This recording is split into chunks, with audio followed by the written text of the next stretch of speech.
নমস্কার। জয় গোমাতা। হিন্দু ধর্মশাস্ত্রে, হিন্দু দর্শনে আমরা বিশ্বাস করি পাপ পুণ্যে। যে কোনো কাজ করতে যাওয়ার আগে আমরা দেখে নিই এটা পাপ হবে না পুণ্য হবে। কারণ আমরা বিশ্বাস করি যে পাপ থেকে দুঃখ আসে এবং পুণ্য থেকে সুখ আসে। তো আমাদের হিন্দু ধর্মশাস্ত্রে, হিন্দু ধর্মগ্রন্থে যেটা সব থেকে বড় পাপ সেটা হচ্ছে গোহত্যার পাপ।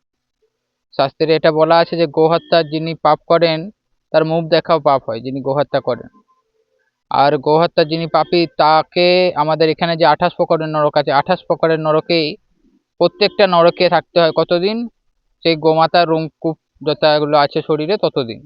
তো গোহত্যা আমাদের এখানে মহাপাপ, আমরা কেউ গোহত্যা করতে চাই না, কিন্তু আজ সমস্ত ভারতবাসী, সমস্ত হিন্দু সনাতনী গোহত্যার পাপে গ্রসিত।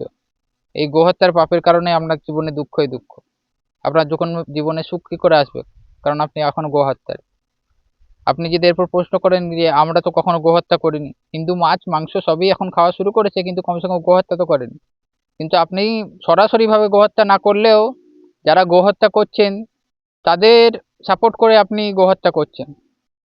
যেমন কেউ যদি চুরি করে, কেউ যদি খুন করে, তাহলে তাদের সাথে যে থাকে, তাদের সাপোর্ট যে করে, তারাও সেই দোষে দোষী হয়ে যায়। তেমনই আজকের দিনে সরকাররা স্লটার হাউসকে লাইসেন্স দিয়ে গোহত্যা করাচ্ছে। আর সেই সরকারকে ক্ষমতায় নিয়ে এসেছেন আপনি।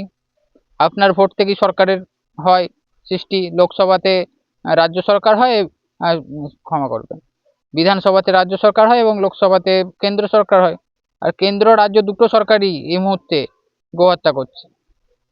আপনার ভোট নিয়ে আপনার মাকে টুকরো টুকরো কেটে ফেলে বিদেশে বিক্রি করার যে লাইসেন্স জারি করছে কেন্দ্র সরকার এবং রাজ্য সরকার, তো এর জন্য কে দায়ী? আপনিই দায়ী। কারণ আপনার ভোট নিয়ে তিনি এসেছেন এবং তিনি গোহত্যা করেছেন। শাস্ত্রে বলা আছে গোহত্যার পাপী 8 জনা হয়, একজনা নয়। যিনি গোহত্যা কেটে মারছে তিনি নয়। হনুমন্তা বিশেষতা, ক্রয় বিক্রয়, নিহন্তা চোফর্তা, খাদকা সংস্কর্তা। এই 8 জন যারা আছে এরা গোহত্যার পাপী হয়। হনুমন্তা, যিনি অনুমতি দিয়েছেন। বিশেষিতা, যিনি রান্না করছেন। নিহন্তা, যিনি মারছেন। চৌফার্তা, যিনি টুকরো টুকরো করে কাটছেন। ক্রয় বিক্রয়, যিনি কিনছেন বিক্রি করছেন। সংস্কর্তা, যিনি খাওয়ার জন্য সবাইকে পরোষে দিচ্ছেন। এবং খাদাকা, যিনি খাচ্ছেন। এই 8 জন গোহত্যার পাপী।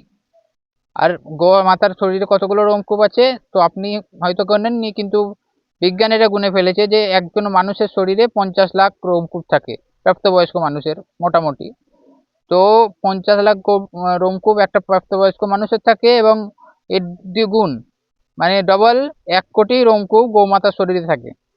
তো আপনার 8 জন যেহেতু গোহত্যার পাপী, যদি আপনি বলেন আমি পুরো পাপ করিনি, তো আপনি একটা পাপ তো করেছেন, অনুমতি দিয়ে পাপ করেছেন আপনি।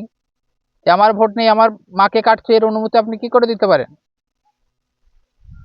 এই জন্য আপনিও গোহত্যার পাপী। আর গোহত্যার পাপ যতদিন আপনার মাথায় থাকবে ততদিন আপনি সুখের চিন্তা ছেড়ে দিন, দুঃখে কষ্টে নিজের জীবন কাটান। এবং এখানে খালি নয়, 2000-3000 টাকা নিয়ে যে আপনি নিজের ভোট বিক্রি করে দিচ্ছেন, সেই ভোট বিক্রির ফল কি? 1000 বছর, লাখ বছর নরকের যন্ত্রণা।